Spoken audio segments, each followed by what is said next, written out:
Negative twice.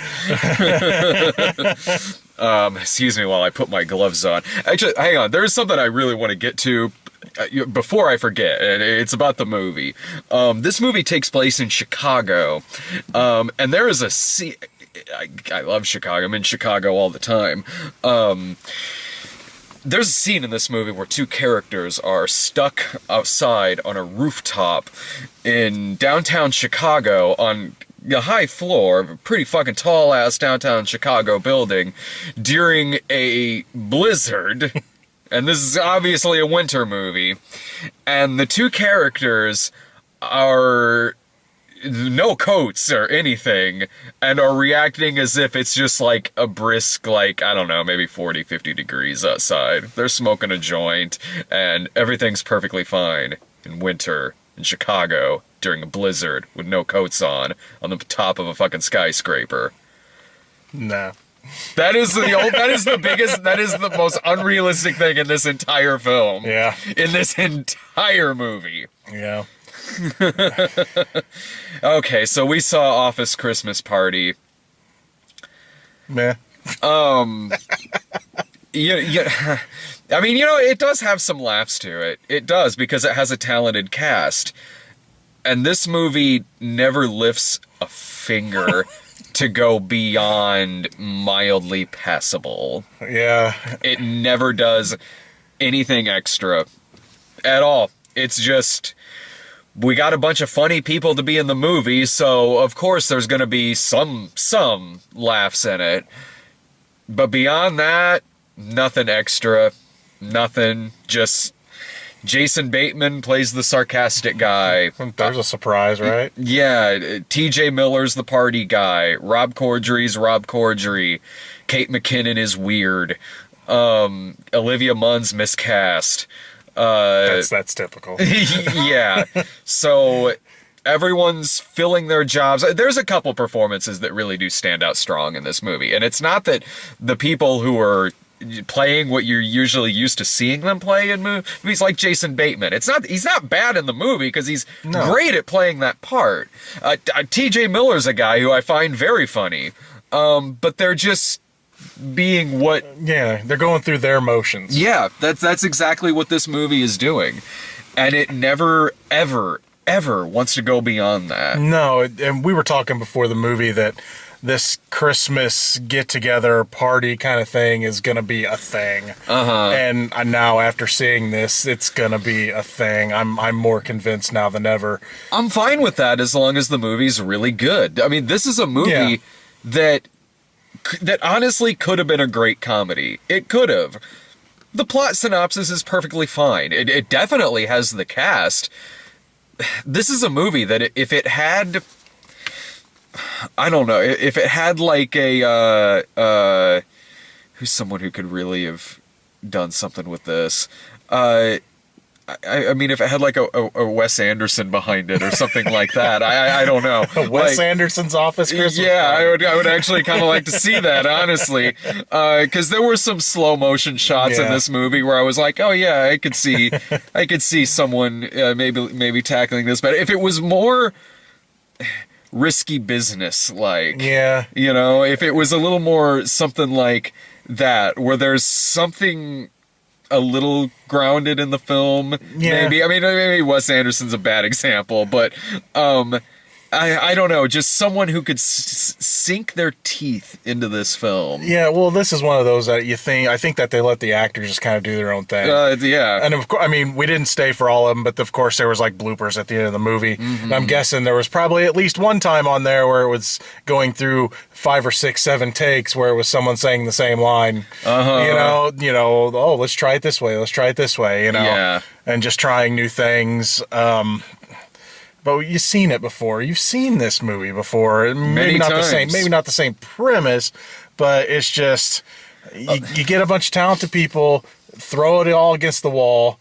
You have a basic plot, where it's basically there's a brother and sister and the sister's trying to shut down the brother's branch of this company, and so they have to basically throw a dope ass party to get to land this deal. And you just know where it's gonna go. It's like, well, shit's gonna hit the fan, you know, and you know where everything's gonna go. It ends how you think it's gonna end. You know who's gonna get together. There is some funny stuff involving office relationships that got a few chuckles. The baby stuff was kind of funny to me. The guy that kept calling the girl yeah, mommy. that got a laugh. The movie does have some laughs. You will laugh some, especially if you like these actors. Yeah, but it has the amount of laughs that you would automatically expect from this, and nothing more beyond that. And it doesn't try. No. It's unfortunate. No, it really, really doesn't. I mean, this is the kind of movie where there's just really lazy shit that happens in it. The HR lady farts in the boardroom meeting. Yeah. There's a pimp. Though, can I say something about the farting? I actually thought that was someone in the theater at first. Did you really? Just for a half second. Then because it just kind of happened, and then nothing happened right after that. I'm like, was that somebody in here? And then of course Kate McKinnon goes, and then she goes into exposition style, telling me how she farts when she gets nervous. I was like, oh, okay. I don't know why. Maybe I just wasn't into the movie yet. You know, because I never really got there. Once she kind of started, once she laughed and said she farted, like, I didn't think it was anyone in the theater necessarily. There was a decent amount of people in there, but, no, it's got this pimp character who the joke is she's like a young looking party girl who waves around a gun and talks street. There's an Uber driver who's Fortune Feimster in the movie stops dead every time she shows up in this to again talk street. Everyone talks like everyone in this movie. Either they're characters who talk street when you don't expect them to talk street, or they all just, you know, they say cocksucker, motherfucker, dipshit, suck my cock. Every single character like that over and over and over again. And beyond that too, like it's just the kind of jokes you would expect out of this. It's the kind of movie that, I don't know if it's the case with this, but it's the kind of thing that you usually get when you have a script or a sketch or something that's written by like a liberal arts major who's never had a bad day in their life and they consider themselves to be a satirist. Like, that's kind of what you'll probably get here. But again, I mean, it has a solid cast, so every once in a while it would get something out of me. But the strongest people in the movie are Jennifer Aniston, who I thought was great in the film. Well, you know, anytime she's allowed to play bitch, it's fun. I mean, any movie she's allowed to be mean, just because she's always had that nice girl delivery. So getting to hear that nice girl delivery turn really mean is fun. So yeah, she was great in this. The scene with the little girl, that was great. I laughed out loud at that. I think that might have been my favorite part of the movie. And I guess we'll spoil it, right? Why not? Is there really anything to spoil in this? Not really. She's in the airport and she's really mad because all her flights are getting canceled and everything. And she gets back to her seat and her Cinnabon is gone. And I've never had one, but I've heard they're fucking amazing. Delicious. Yeah, so, I would have done the same thing. She was pretty pissed, and there's a little girl sitting across from her saying, or she asked the little girl, "Did you eat my Cinnabon?" And the girl's like, you know, got frosting all over her face. You know. So Jennifer Aniston, the joke is basically she calls Santa and tells her to forget the girl and forget Christmas, and the girl's reaction just was this dead stare of, I believe this woman. You know? Yeah, that was a funny scene. That was a funny scene. You got Courtney B. Vance playing very much against type in the movie, and he starts out as kind of a Courtney B. Vance kind of character, but you've seen it in the trailer. Like, he eventually like gets coked out of his mind in this, and he has some funny stuff in there because it's fun, especially coming off of American Crime Story. It's fun to see him coked out of his head and like injuring himself and shit. I know who I was thinking of who could actually make something out of this and make it feel good. I was struggling to come up with earlier, and I was thinking it in the theater, and then when we were reviewing it, I'm like, I'm losing the name of it escaped my head. Mike Judge. Could have really done something with this. Yeah.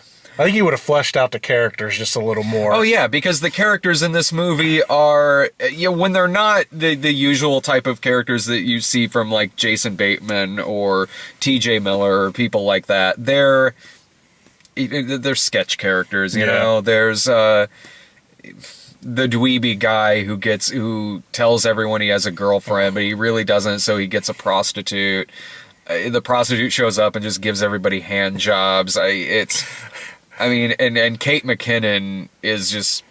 Kate McKinnon. Yeah, and either you like that or you don't, but like, I've now seen her in 3 movies where she's doing the exact same goddamn fucking thing. Kind of that deadpan delivery. Which is... odd delivery, maybe. I guess you want an odd deadpan. I don't even know what to call it. I don't either, other than it works in sketches. Yeah. In sketches, it totally works. But not for a whole movie. For a full-length movie, and this is the 3rd thing that I've seen with her as kind of a major character in, and it's the same thing, where she's kind of doing a character that you would expect to see in probably a pretty funny sketch. Yeah.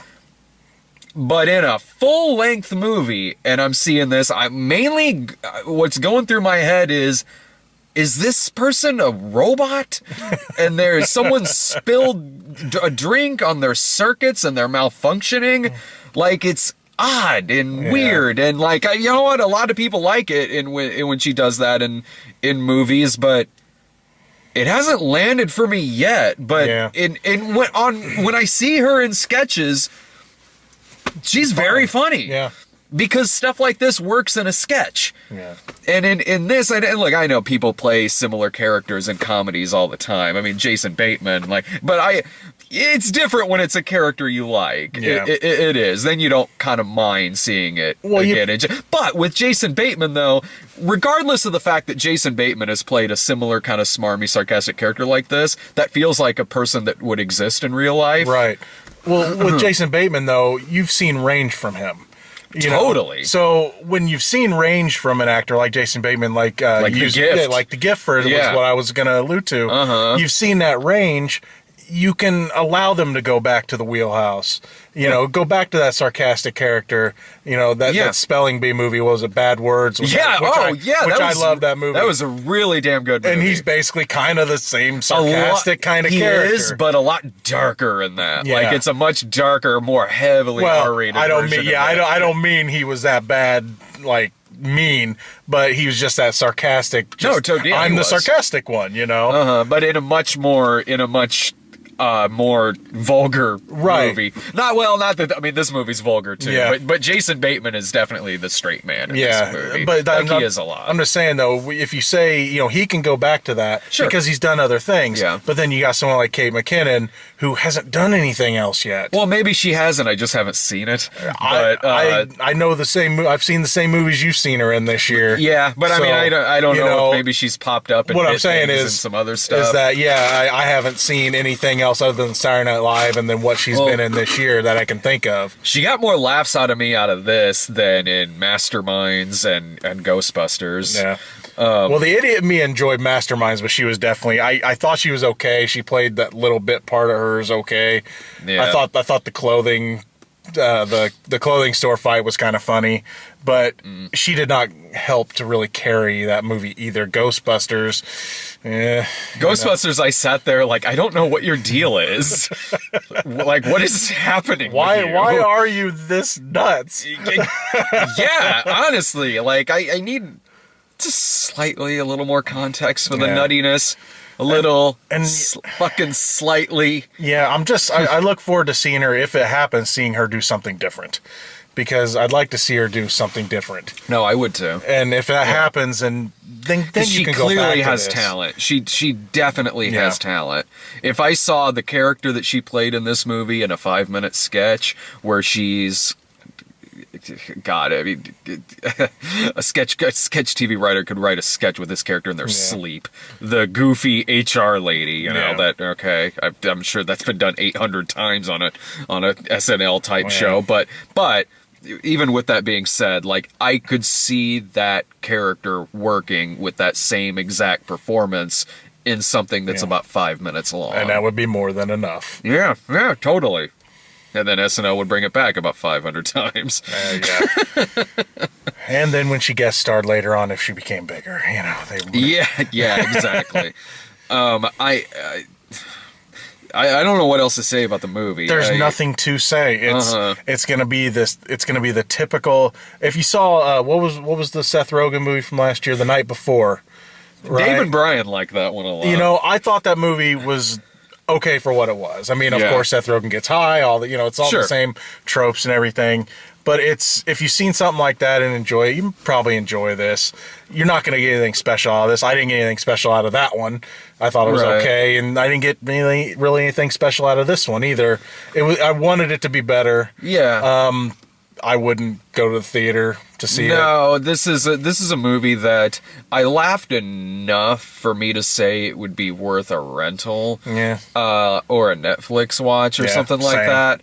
That's about it. There's no reason to see it in the theater, and if you pay theater prices to go see this because you like the people in it, you're gonna be disappointed. You're not gonna hate it. It's not terrible. No, it's not like Medea Christmas Party. No, it's not. No, it's not that. And it's. I like this way better than I liked Masterminds. Yeah. But like, but no, there's really gonna be nothing extra here for you to say like, boy, that was really worth the $12 I paid to go see this. Not at all. Really. So. Yeah, that's Office Christmas Party. You got anything else? I don't think I got anything for this. Yeah. Don't waste your time. Theater, rent it. It'll be out on DVD soon, I'm sure. There's so much more.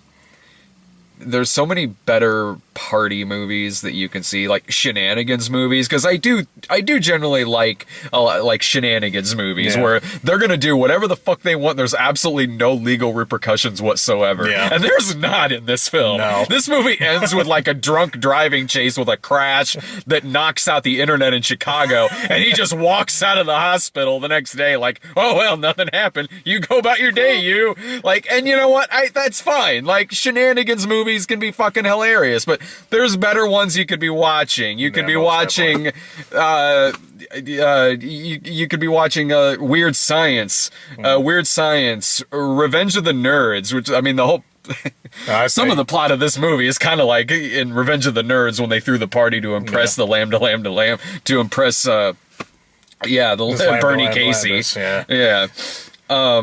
Watch, I put in Risky Business. Yeah. Like, there's so much better movies, like party movies than this, that do something other than, wouldn't it be funny if people are doing a bunch of debauchery on camera and we have funny people in it, so that's sure to make gold. It doesn't. Like, this is a movie where the party itself goes from 0 to 50 in like 10 minutes. Well, thank you, Snowblower Cocaine. Which really only seemed to hit Courtney B. Vance. Yeah, like, I was confused by that myself. Yeah, like, I'm not kidding. This party goes from, like, 0 to Caligula in, like, 10 minutes for really no reason. It just kind of does. Because plot. Yeah. Oh, I will say I did enjoy it better than Sisters. I don't even want to get started on that movie. Yeah, that I would definitely recommend this one over that one. Yeah, this movie, it knows when to quit. It knows to keep it under 2 hours. Yeah. It knows when to quit, and also there's way less of the Line-O-Rama bullshit in this. Yeah. There's way less of that bullshit. So I'm like, well, okay, it didn't overstay its welcome. Yeah. I'll give it that. So yeah, there's better, there's worse. This is middle of the road. Mm-hmm. You know, take it for what it is. Yeah. You know, but like we said, I don't waste your money at the theater. No. Just trust us. Don't. Free on Netflix, great. Rental, okay. Sure. Yeah, why not? Theater, you'll be wanting your money back. Oh, I don't know about that. I think I don't know if you'll be like, I demand my money back. I'm not saying they're gonna give it to you, but you just be like, why did I spend money on this again? Yeah, we got Nocturnal Animals coming up next. You probably already noticed because it'll be the video of this. See it.